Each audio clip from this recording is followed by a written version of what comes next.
Thank you, Peter. And we just got a chance to hear the A to Z of real-world evidence.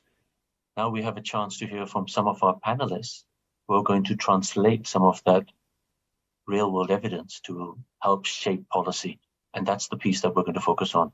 We've had a cracking day today so far. We've dived deep into health literacy. I've seen the chat that's absolutely on fire. So my recommendation to everyone out there is please keep the chat alive. Our panelists are going to join us and speak for the next 15 minutes.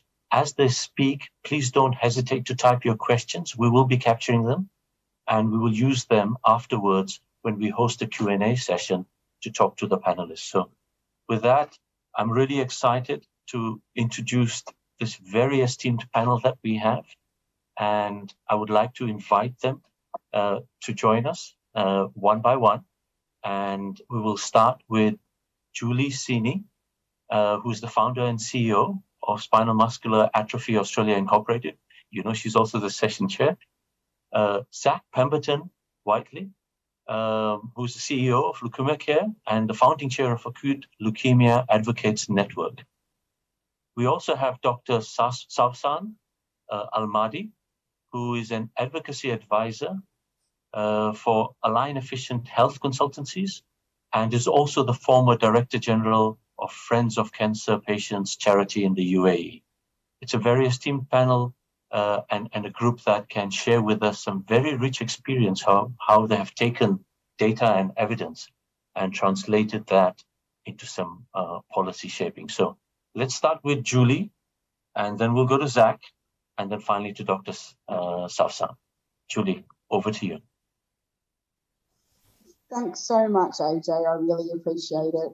Today I'm going to talk about how we worked with our local regulatory body, the Pharmaceutical Benefits Advisory Committee, or PBAC for short, in showing them real-world evidence and getting to be able to get a drug across the line.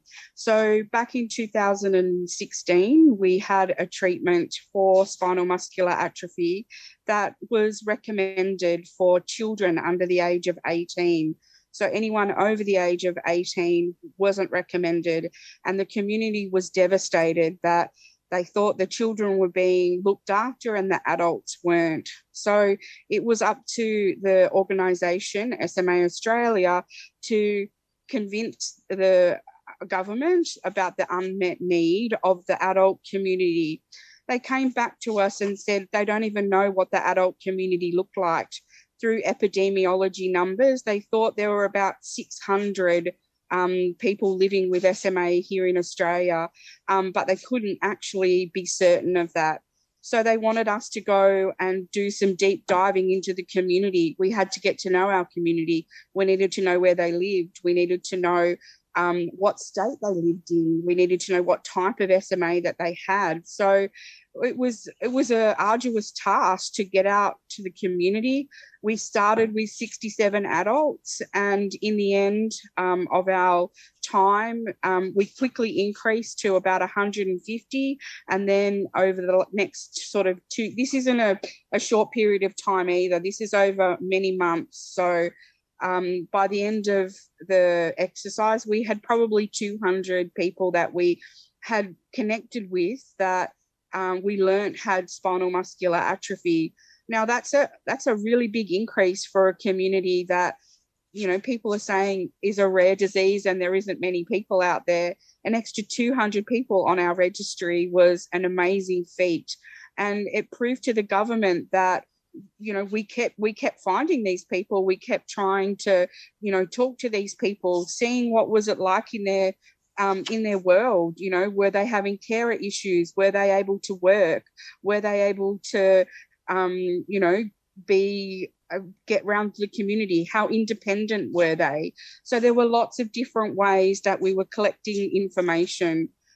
We surveyed our community, we did telephone interviews with our community, and we drilled down to give statements to the government to let them understand what the unmet need was like. So it was a really long task, and I always say this is a marathon, it's not a sprint. We're doing this over a number of years. It's not a 5-minute job. and we may be surveying that community a number of times, once every 12 months at least, to find if things have changed. Are they getting better? Are they getting worse? What's changed in their world? Are they relying on someone for more care? Are they working? Are they not working? Have they reduced their hours? So there's lots of things that we can find from our community that directly gives the government an indication of good quality of life and everyday living skills so that it can help shape our policy. And in the end, it took 5 years, but we were able to get the treatment for adults. That happened late last year. And it's really exciting now here in Australia where, you know, no matter what age you are, you have access to some treatment.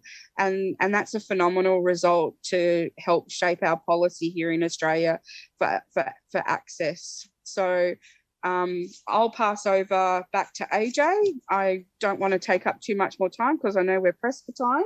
So over to you, Ajay. Thank you, Julie. And I will throw the ball straight away to Zack. Thanks, Ajay, and thanks, Julie, for sharing your example. I'm also going to talk about a access-related topic and what we did in the UK. So the problem that we were facing in the UK is we really needed to generate a better understanding, but also better evidence of the patient experience of different types of leukemia, and particularly from a UK perspective. So I represent Leukemia Care, which is a UK organisation supporting patients with all different types of leukemia. And for anyone who doesn't know leukemia, it can go from very chronic conditions, which can have near normal life expectancy, all the way through to acute forms of leukemia, where the 5-year survival rates are as low as 20%. So the experience of what you might call a bucket of one condition of leukemia can vary hugely. And actually, it's a group of conditions behind that. So what we really needed to do is we really needed to understand the perspective of patients with different types of leukemia at different points in their treatment experience and what their different needs might be.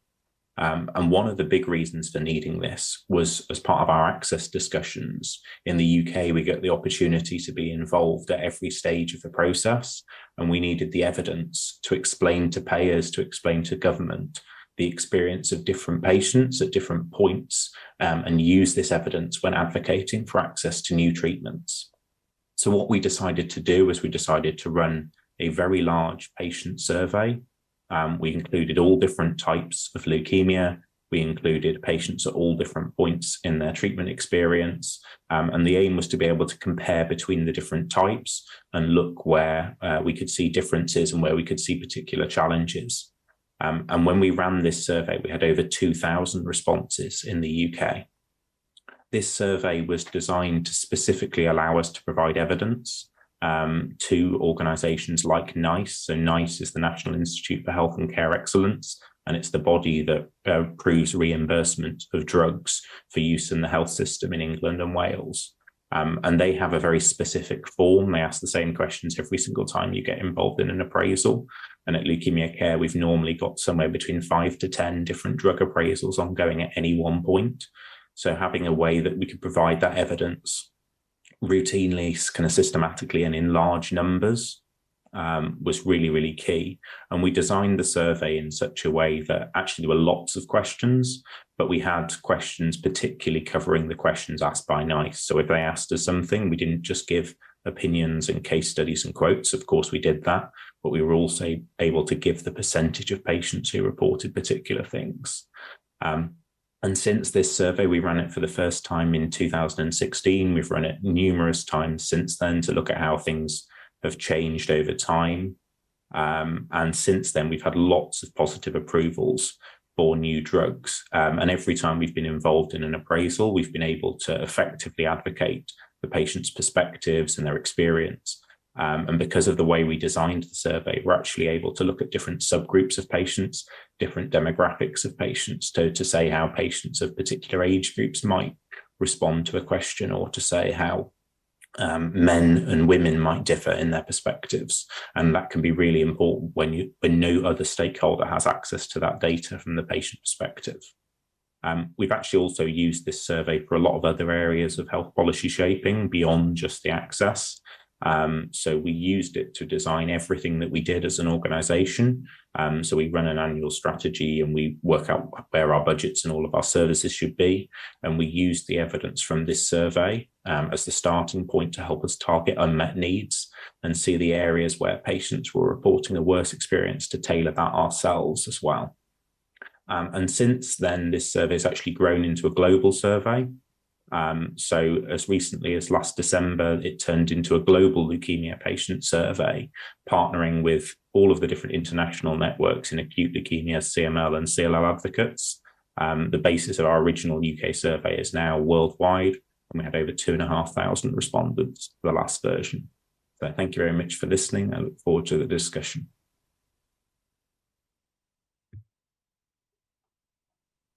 Great, thank you. If I could invite Dr.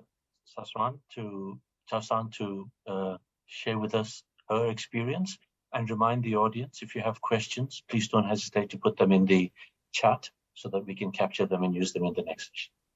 Thank you. Thank you, Dr. Ajay, and thank you for my esteemed panelist speakers as well. I will provide some insight from the region that I represent, which is the Middle East.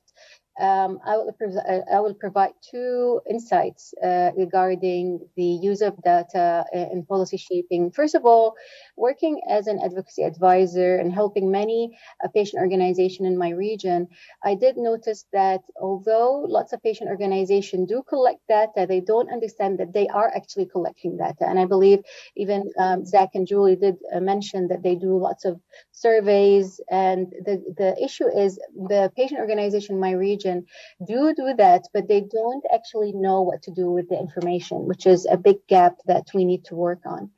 The next insight, which where we want to be, example, is my previous work with Friends of Cancer Patients as a Director General for 20 years. I have initiated the National Breast Cancer Screening Program in UAE under the brand Pink Caravan. And since the establishment and being the head of the Medical and Awareness back then committee, I made sure that data is collected, either it's biometric data, epidemiological data, data about past history and medical history of the women we have screened. And we have accumulated more than 12 years of this data. And this data actually, once the cancer registry in UAE was actually established in 2015, this data was fed back to the cancer registry to validate the number of actual cancer positive breast cancer patients.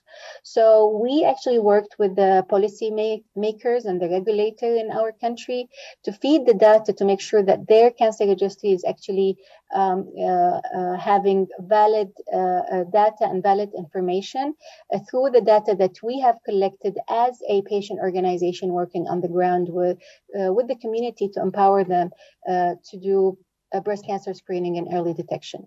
So this is like two spectrum in the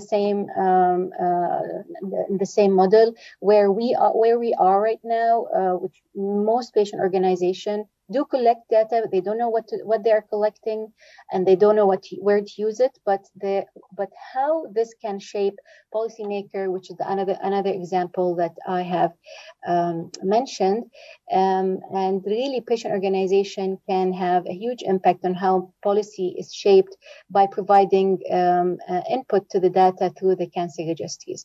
I believe with the time left, I'll go back to you, Dr. Ajay. Thank you. Thank you. Thank you, each one of you, for sharing those fantastic examples.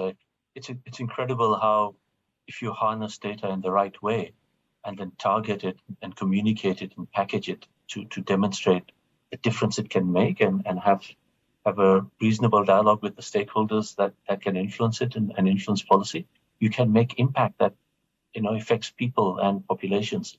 So congratulations and thank you for sharing your experiences. We have some questions and we'll move into the question session. But before I do that, I'd love to invite Peter back and join us so that he can address some of the questions in his session as well and in general here. So the first question that we have from the audience, and I think, Peter, this is for you, So welcome back, and we'll get straight into the firing line. So the question reads, real-world evidence and real-world data still seem to be a complex topic for helping shape health policy decisions. What would be your advice on the initial first baby steps a patient organization may need to take to learn more from that space? Okay, thank you very much for the question, Ajay, and from the audience member. I think it's a very good question, and absolutely, it is a complex topic. Yeah, right. It's getting increasingly complex just because of the sheer amount of data and insights that are being generated at any given time, and also because of the need to have very specific data quite often on very specific patient populations or very specific topics. So it can be quite daunting to dive into this as a patient organization when you're not familiar with the space. So there's a number of things I would recommend. I would say, first of all, we've heard from some great speakers in the session just now about some examples that have been used by other patient groups. So definitely connect with those other patient advocacy groups, even if they're in a different a healthcare space, different setting, different indication, to learn from them how if they approached similar topics, but also approach people like myself and organizations like Ipsos and the other partners that I mentioned. Just drop, you can drop me a note, drop anyone a note at any of those organizations, and we'd be more than happy to have a conversation to just explore what is your need, where do you really want to utilize this real world data? How can we help you advise with generating that kind of data that you need? Let's start simple and then build up from there. So I think those are just some of the key pointers that I wanted to highlight. Thank you. Thank you, Peter. I have another question here, and this could be thrown out to any one of you, but I'll see if there's any volunteers. And this is a question from India, and it's an ask for help, actually. So the question reads, we run a patient group focused on cardiovascular health in India. How can we identify what kind of data is required by the industry and government stakeholders? And how do we connect these industry stakeholders together and then share this data with them? And I think, Julie, you've done some of this. Zack, you talked about some of this, and Dr. Sawsan, you talked about some of this. So maybe we start with Julie, Zack, and Dr. Sawsan. If you can just give us brief answers so we can get down to another question. Thank you. Yeah, definitely. I would be asking questions for your community that are simple questions, not, maybe yes, no answers to begin with, basic, like I said before, where do you live? How are you going? That type of stuff. And then also connect with your regulator or your governing body. Ask what they're looking for. With SMA, we constantly had a number of conversations with our local person, and we asked, what are you looking for? What do you want the community to answer? How do we get this across the line? What questions should I be asking? And they will guide you what information they need to know. So don't be afraid to get out there and connect and collaborate with all the relevant stakeholders, because you're going to need to do that to get, to get answers, to come back to connect with those regulators. That would be a simple answer from me. So next would be Zack. Thanks, Julie. So a few things to say from me. I think the first thing is thinking about what information they want to know. And I think the second thing is about thinking what information you want to tell them, because they might not be the same things. So part of the purpose of patient involvement in discussions around policy and discussions around access is actually making sure the things that matter to patients are included. So I would encourage you to speak to whoever it is you're trying to provide the data. If you can get in contact with the payer or with the government, I would speak to them and find out what they want to know. But I'd also think about what are the big issues in your disease type. What do you know as a stakeholder, as a patient organization that others don't, and making sure that information's got across, because if they don't understand what truly matters to patients with your condition, then they might not be asking the right questions in the first place. I think another part of your question was around how you engage with industry stakeholders in order to work with them, because obviously they're a key player in policy, and particularly in the access space. I'd really encourage, if you have them, to reach out to any international networks as well. They will have good contacts, international patient networks. They'll have good contacts with industry if you don't have that at a country level, and they should be happy to help put you in touch. For example, I chair the Global Acute Leukemia Advocates Network, and we really help companies and patient organisations connect at a national level as well, because the contacts may not be as good. And the last piece of advice is, if you're struggling to do this, speak to other patient organisations, whether that's patient organisations in your own country or in other countries. See how you can work together. You won't be the first people doing this. You won't be doing it for the first time. Others will have already done it, and see if you can learn from what they're doing, and that will make your work much more effective. I believe I'm last. I think whatever has been said can cover everything. My only piece of advice would be look at the current data that the government is generating, maybe through registries, or the industry is generating, or even academia. I mean, academia is a good also source of data. And look into that data and see what is the missing gap from your perspective as a patient voice, as a patient organization, and start lobbying on that level and say, we can see that this is the current data. It is very much, great, but it is missing our voice, our input, and our output is XYZ. So I believe that's very important. What Zack mentioned as well about linking with international organizations, it's really important, because then you have a benchmark to validate data on a global scale. So in your country or in your city, based on globally, how do you present your data on that level? So that will give you another, leverage as well when speaking to policymaker. Over to you, Dr. Ajay. I hope I answered the question. Thank you, Dr. Sawsan. So I have, we could squeeze in maybe one or two questions more. This one is another one that's a little general. So I'm going to throw this across because the experiences may be different. And this is actually challenging team here and asking the question, do you get together as patient groups and share the common questions across the payer community or other stakeholders so that you can help each other in planning and gathering the right data sources? And if not, I guess I'm adding this bit in myself. What do you think maybe some things we could be better at doing going forward? I think the real world evidence space is emerging, and previously we haven't collected this data very well. It's not been flavor of the month, but it's gaining momentum, and people are using it more and more and needing to use it more and more. And as yet, we used it for 5 years. We didn't collaborate with anyone because we didn't know anyone else was doing it.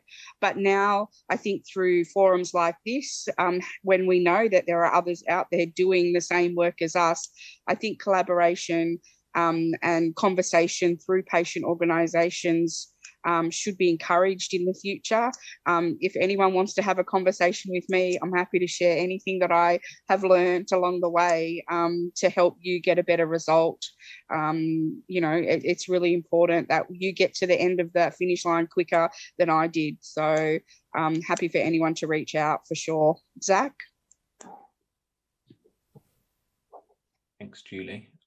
So I think the short answer is yes. I spend lots and lots of my time talking to other patient organisations as to what regulators and what payers are looking for, but also the best ways of generating and collecting evidence. So I'm lucky, obviously, coming from the UK and from Europe, that there's very, very active networks and connected patient organisations. And that doesn't just have to be in your disease space.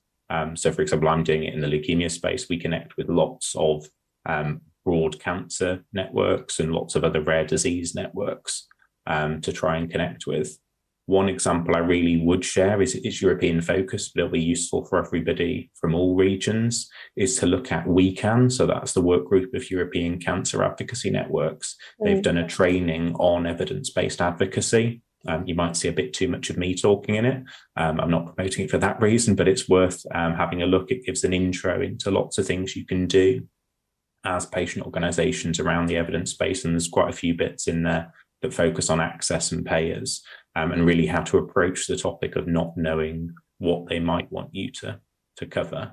From somewhere like the UK, we're quite lucky that the processes are very transparent, and they tell us what information they want us to provide, but I know that's not the case in all parts of the world. So over to you, Peter.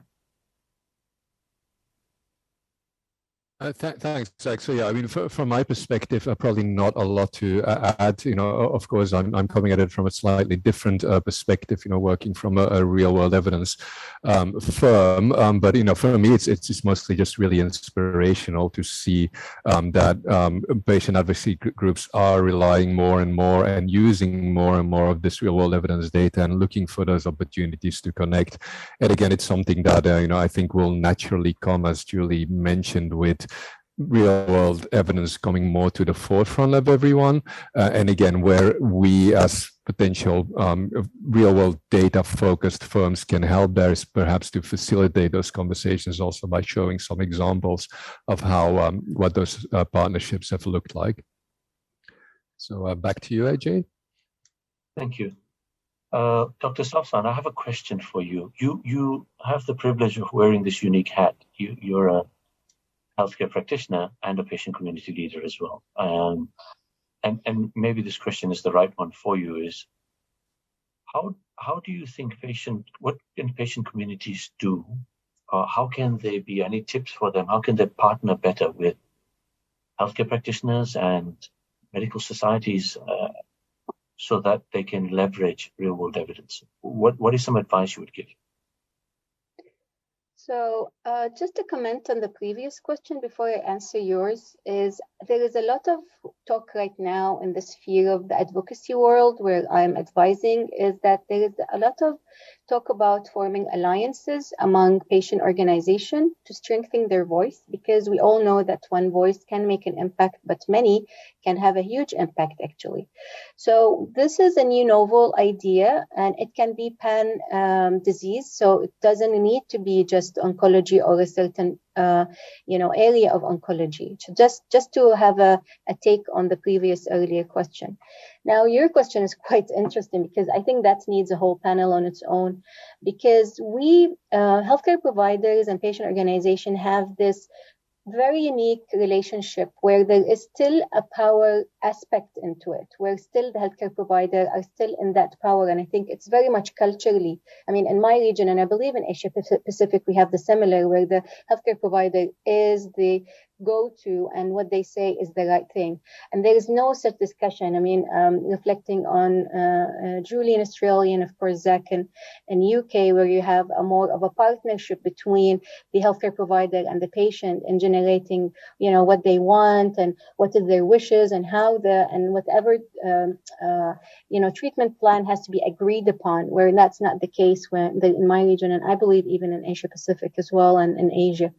So I believe there is a mutual role in both. From the healthcare provider, there has to be a lot of transparency as well, and encouragement when we speak about patient data to them.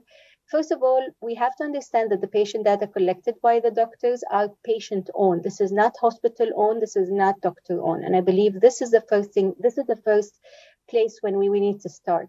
Second of all, the doctors themselves have to make sure that they are collecting really clear data, because whatever they are collecting, it goes into the cancer registry or the registry of that disease in their country. So in a way, what they're collecting is actually shaping the policy of that disease area in their respective country. The third thing, which is quite important, is that I believe patient, doctors or healthcare provider needs to encourage patients to collect their own data. It's simple. I mean, we have biometric data that can be collected through our Apple Watches or whatever, and we also have other data that to monitor the disease itself. But again, we need to equalize the power between the two. Right now, the power gap or the level of communication is quite there is a gap where you have the healthcare provider and the patient organization. It has to be equalized in a way the patient has to start asking the right question. And again, I'm reflecting on the previous session where they were talking about health literacy. It all links to that. If the patient is well informed about their condition, they can actually, in a way, with that empowerment, equalize that gap. I believe the time is over, and that's over to you, Dr. Iti. Thank you. Thank you for that. And I want to thank this panel. We've had an opportunity to understand what is real-world data and what is real-world evidence. We've also had an opportunity to learn how to collect it and the various ways we can gather that data. We've discussed why this is a useful tool by looking at examples to show how we can shape policy, but also make an impact and make a difference. We've talked a little bit about, through the questions, about what are the watch-outs, what are some of the things we can do that help us be effective and do this better. And at the end, we also touched upon the fact that we can't do this alone and we can't do this individually, and we have to leverage partnerships and other stakeholders in the industry and do this collectively. So there's an opportunity to shape and influence health policy using real-world evidence as one of the tools, and to do that effectively.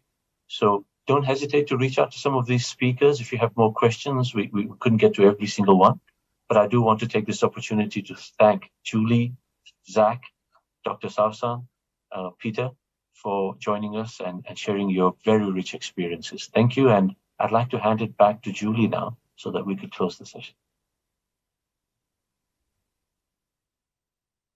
Thanks, Ajay. Yes, I agree with you wholeheartedly. It was a fantastic session, great speakers and great information coming from all of you. Thank you very much.